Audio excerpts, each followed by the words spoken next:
Hello बच्चों। तो कैसे हैं आप लोग। तो जैसे कि मैंने आपसे पहले ही कहा था कि मैं आपको हिंदी के कंप्लीट लेक्चर प्रोवाइड करूंगा। तो आज हम लोग क्लास 12th का अपना पहला चैप्टर पढ़ेंगे, पवन दूतिका। देखिए बच्चों, पवन दूतिका बेसिकली अयोध्या सिंह उपाध्याय हरिऔध जी का चैप्टर है, जो कि हिंदी का पहला महाकाव्य प्रिय प्रवास, जिसको हम खड़ी बोली हिंदी का पहला महाकाव्य कहते हैं, प्रिय प्रवास। तो उनकी रचना है पवन दूतिका, जो कि प्रिय प्रवास से लिया गया है। तो पवन दूतिका बेसिकली है क्या, सबसे पहले हम लेखक का इंट्रोडक्शन थोड़ा सा देख लेते हैं।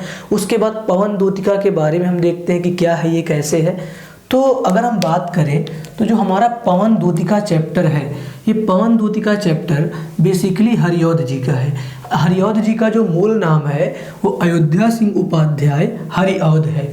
अयोध्या सिंह उपाध्याय हरिऔध। हरिऔध जी का जन्म जो है आजमगढ़ उत्तर प्रदेश में 15 अप्रैल सन 1865 ईस्वी को हुआ था। और कहते हैं बचपन से ही यह बहुत प्रतिभा संपन्न थे। इनके अंदर नेतृत्व का अच्छा कौशल था, लेकिन अभावों के कारण, घर की परिस्थितियों के कारण इनकी शिक्षा दीक्षा रुक गई और इन्होंने स्वाध्याय किया। हरिऔध जी की प्रारंभिक शिक्षा घर पर ही हुई और उन्होंने उर्दू, संस्कृत, फारसी, बांग्ला और अंग्रेजी भाषा का अध्ययन किया। अर्थात घर में ही पढ़ाई के प्रति इतना ज़्यादा जागरूक थे कि घर में ही इन सारी भाषाओं का अध्ययन, स्वाध्याय किया। अगर हम बात करें तो इनकी प्रमुख कृतियाँ जो कि सबसे ज़्यादा है, इसको हम लोग बोलते हैं खड़ी बोली हिंदी का, खड़ी बोली हिंदी का पहला महाकाव्य।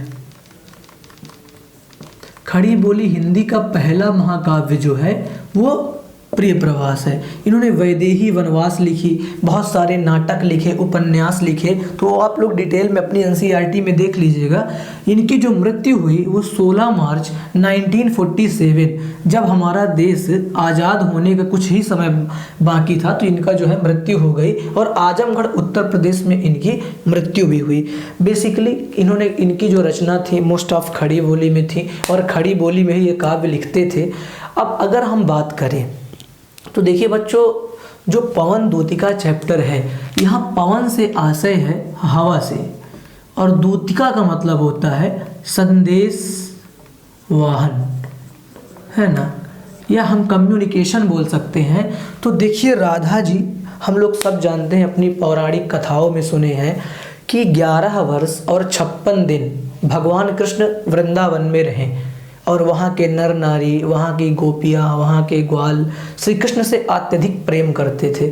और उसमें एक जो पात्र थी श्री राधा जी, तो राधा और कृष्ण के प्रेम को यह समाज जानता है कि राधा कृष्ण का प्रेम क्या था। तो वही जब कंस जो है यज्ञ करता है और धनुष का यज्ञ करता है और कृष्ण और बलराम को जो है बुला लेते हैं वहाँ धनुष यज्ञ में, तो कृष्ण भगवान कह के जाते हैं कि मैं परसों लौट कर चला आऊँगा। परसों उन्होंने कहा था कि मैं लौट के चला आऊँगा, लेकिन पता नहीं कितने वर्ष बीत गए, लेकिन भगवान कृष्ण का जो है वो जो है मथुरा से वृंदावन की ओर उनका आगमन नहीं हुआ। तो ऐसे ही एक दिन राधा जी अकेले बैठी हुई थी, कृष्ण की याद कर रही थी और हवा के माध्यम से अपनी कुछ बातें प्रकट करना चाहती थी, अपने मनोभावों को प्रकट करना चाहती थी, जिसको कि अयोध्या सिंह उपाध्याय ने बड़े अच्छे ढंग से हमारे इस चैप्टर में दर्शाया है और चैप्टर का नाम भी रखा है पवन दूतिका। अर्थात वह वियोग श्रृंगार, एक नायिका अपने नायक के प्रेम में किस प्रकार का वर्णन कर रही है, एक नायिका कैसे अपने दुख को, कैसे अपनी विरह की व्यथा को व्यक्त कर रही है कि समाज का कल्याण भी हो, समाज हमें बुरा भी ना कहे और हमारा प्रेम भी प्रकट हो जाए, उसको लेखक ने कितने अच्छे से परिलक्षित किया है। तो आप हमारे साथ देखिएगा, आप अपनी अपनी किताबें खोल लीजिए और मेरे साथ आप एकदम झूम कर आनंद लेकर इस चैप्टर को हम लोग एंजॉय करते हैं, पढ़ते हैं। देखो, हम लोग एंजॉय करके पढ़ेंगे तो पढ़ने का एक अलग ही मजा आएगा। तो पहला जो पैरा है हमारा, तो पहला पैरा स्टार्ट करते हैं। तो लिखा है, बैठी खिन्ना एक दिवस में वह गेह में थी अकेली, आके आंसू दृग युगल में थे धरा को भिगोते, आई धीरे इस सदन में पुष्प सदगंध को ले, प्रातः वाली सुपवन इसी काल वातायनों से।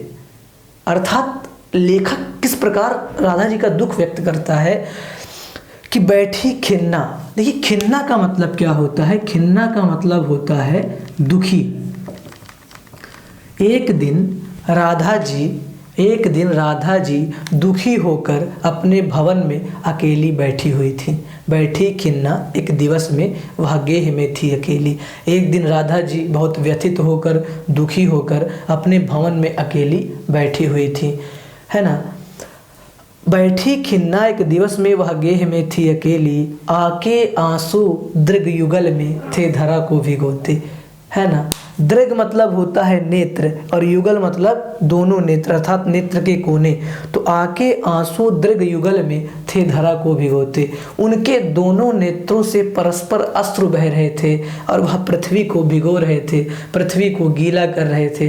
अर्थात नायिका के दुख को देखिए कि अपने नायक के प्रेम में, अपने नायक के स्मरण में वो रुदन कर रही थी, तो उनके दोनों नेत्रों से आंसू निकलकर पृथ्वी को गीला कर रहे थे, पृथ्वी को भिगो रहे थे। आई धीरे इस सदन में पुष्प सदगंध को ले, और उसी समय सुगंधित हवा भी उनके कमरे में प्रवेश करती है। आई धीरे इस सदन में पुष्प सदगंध को ले, प्रातः वाली सुपवन इसी काल वातायनों से। प्रातःकालीन सुगंधित हवा भी वातायनों के माध्यम से, झरोखों के माध्यम से, खिड़कियों के माध्यम से राधा जी के कमरे में प्रवेश करती है और वह उनके दुख को और अधिक बढ़ा रही है। क्योंकि हम कहते हैं कि जो स्मृतियाँ होती हैं, जो चीज़ें हमारे साथ बीत जाती हैं, और अगर वैसा ही दृष्टांत हमारे साथ होता है, वैसी ही घटनाएं हमारे साथ होती हैं, तो हमारे घाव को और ज़्यादा ताज़ा कर देती हैं। तो जब जैसे ही हवा, सुगंधित हवा उनके कमरे में प्रवेश करती है, वे राधा जी के दुख को और ज़्यादा बढ़ा देती है। तो इसका अगर हम समेकित अर्थ देखें तो समेकित अर्थ होगा कि एक दिन राधा जी अपने कमरे में दुखी होकर अकेली बैठी थीं और उनके दोनों नेत्रों से अश्रु निकलकर पृथ्वी को गीला कर रहे थे, और उसी समय उनके झरोखों के माध्यम से, है ना, उनके झरोखों के माध्यम से उनके भवन में सुगंधित हवा प्रवेश करती है, जो कि उनके दुख को और ज़्यादा बढ़ा रही थी। तो ये हमारा पहला पैरा हो गया। अब हम चलते हैं दूसरे पैराग्राफ की तरफ कि संतापों को विपुल बढ़ता देख के दुखिता हो, धीरे बोली साधुक उससे श्रीमती राधिका यो, प्रातः वाली पवन इतना क्यों मुझे है सताती, क्या तू भी कलुषित हुई काल की क्रूरता से। कहते हैं संतापों को विपुल बढ़ता देख के दुखिता हो। पहली बात तो वैसे इतना विरह, इतनी वेदना, इतना दुख, और उसके बाद ये सुगंधित हवा मेरी स्मृतियों को और ज़्यादा बढ़ा रही है। तो संतापों को विपुल बढ़ता देख के दुखिता हो, कि जो दुख इतने ज़्यादा बढ़ रहे थे वैसे भी दुख, और इतनी ज़्यादा हवाएं चल रही थी जो कि उनके दुख को और ज़्यादा बढ़ा रही थी, तो राधा जी और भी अत्यधिक दुखी हो गई। धीरे बोली साधुक उससे श्रीमती राधिका यो, बड़े धीरे से, बड़े हल्के स्वर में राधा जी हवा से कहने का प्रयास करती हैं। राधा जी हवा से कहना चाहती हैं कि प्रातः वाली पवन इतना क्यों मुझे है सताती, कि ऐ प्रातःकालीन पवन तुम मुझे इतना क्यों तड़पा रही हो, क्यों सता रही हो। वैसे ही मैं इतनी विरह में, इतनी वेदना में, इतनी खिन्नता है मेरे मन में, और तुम चलकर मुझे और कृष्ण की याद दिला रही हो, स्मृति दिला रही हो। क्या तुम भी कलुषित हो गई हो? क्या तुम भी जो है काल के जो जाल है, काल के जो जाल में क्या तुम भी फंस गई हो? समय ने तो वैसे ही मेरे साथ इतना अत्याचार किया, इतना अन्याय किया, और क्या तुम भी समय की क्रूरता से कलुषित हो चुकी हो? क्या तुम भी समय की मार में एकदम संयोजित हो चुकी हो? तो राधा जी समेकित अर्थ इसका हम फिर देखते हैं कि राधा जी कहते हैं, ऐ हवा, वैसे मेरे पास इतना दुख है, विरह है और मेरे संताप हैं, और तुम इस ऐसी जो प्रक्रिया कर रही हो, एक्टिविटी कर रही हो, उससे मेरा दुख और ज़्यादा बढ़ रहा है। ऐ प्रातःकालीन हवा, तुम मुझे इतना क्यों सताती हो? क्या तुम भी समय की मार से प्रताड़ित हो चुकी हो जो आज मुझे सताने चली आई हो? तो जहाँ तक मुझे उम्मीद है कि आपको समझ आ रहा होगा। फिर कहती हैं राधा जी कि मेरे प्यारे नव जलद कंज से नेत्र वाले, जाके गए न मधुबन से और न भेजा संदेशा, मैं रो रो के प्रिय विरह में बावली हो रही हूँ, जाके मेरी सब कथा श्याम को तू सुना दे।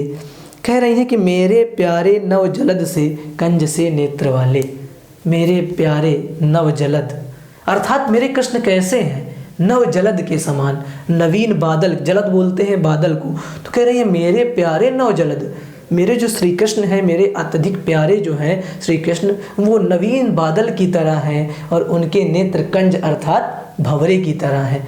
राधा जी कहती हैं कि मेरे प्यारे नवजलद से कंज से नेत्र वाले, मेरे कृष्ण कैसे हैं, नवीन बादल की तरह हैं और उनके नेत्र कैसे हैं, कंज अर्थात भंवरे की तरह हैं। मेरे प्यारे नवजलद से कंज से नेत्र वाले, जाके गए न मधुबन से और न भेजा संदेशा।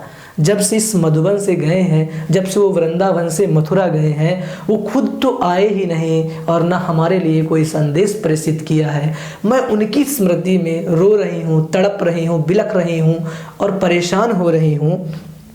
मैं रो रो के प्रिय विरह में बावली हो रही हूँ।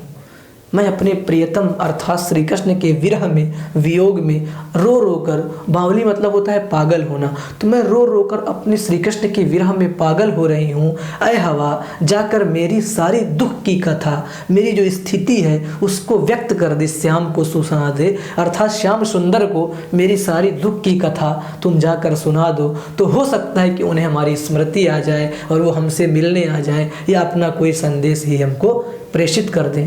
तो उम्मीद है कि आपको चैप्टर समझ में आ रहा होगा और जहाँ भी डाउट है आप हमसे पूछ सकते हैं। तो हम लोग चलते हैं। कह रही है राधा जी कि ज्यों ही मेरा भवन तज तू अल्प आगे बढ़ेगी, शोभा वाली सुखद कितनी मंच कुंजे मिलेंगी। कि जैसे ही ऐ हवा, जैसे ही तुम मेरा भवन को तज कर अर्थात भवन को छोड़कर जरा सा आगे बढ़ोगी तो शोभा वाली सुखद कितनी मंज कुंजे मिलेंगी। तो अत्यंत शोभायमान लताएं, अत्यंत शोभायमान लताएं तुमको जो है वृंदावन में मिलेंगी, जो कि तुमको मंत्रमुग्ध करना चाहेंगी, जो कि तुमको आकर्षित करना चाहेंगी। और राधा जी कह रही हैं कि प्यारी छाया मृदुल स्वर से मोह लेगी तुझे वे। उस जो मनोहर वृक्ष है, लताएं हैं, उनकी जो प्यारी प्यारी छाया है वो तुमको सम्मोहित करेगी, तुमको मोहित करेगी, तुमको अपनी ओर आकर्षित करेगी। और कह रही हैं आना जाना इस विपिन में मुहमया ना होना। तुम इस विपिन में, इस जंगल में, इस लताओं में आना जाना है ना, ऐसा नहीं है आना यहाँ तुम ठहरना, लेकिन यहीं की मत हो जाना, मेरा संदेश भी याद रखना और मेरी कथा से हमको तुम सुनाना। अर्थात राधा जी अपने व्यक्तिगत हित को ध्यान में न रखते हुए बल्कि सामाजिक हित को ध्यान में रखती हैं और कहती हैं कि जैसे ही तुम मेरा भवन को छोड़कर जरा सा आगे बढ़ोगी तो अत्यधिक शोभायमान लताएं, कुंजें तुमको मिलेंगी। उसकी जो मृदुल छाया है, मनोहर छाया है, वो तुमको मोहेगी, सम्मोहित करेगी। और मैं ऐसा भी नहीं कह रही कि तुम वहाँ ना जाना, तुम वहाँ आना जाना, उस विपिन में विश्राम करना, लेकिन मोहमया ना होना, सम्मोहित मत हो जाना उसी जगह, रुक मत जाना। मेरी भी दुख को, मेरी भी व्यथा को स्मरण रखना और मेरी सारी कथा को जाकर श्याम को सुना देना। तो बच्चों उम्मीद है कि आपको यहाँ तक समझ में आया होगा। अब हम नेक्स्ट वीडियो में इसके आगे चर्चा करेंगे। तो अगर आपको वीडियो अच्छा लग रहा है तो आप वीडियो को ज़्यादा से ज़्यादा लाइक करें और ज़्यादा से ज़्यादा स्टूडेंट्स को शेयर करें ताकि हमारा वीडियो सब तक पहुँचे। और अगर आपको कोई भी दिक्कत हो रही है तो कमेंट बॉक्स में आप हमें ज़रूर बताएं। धन्यवाद, थैंक यू, शुभ रात्रि बच्चों।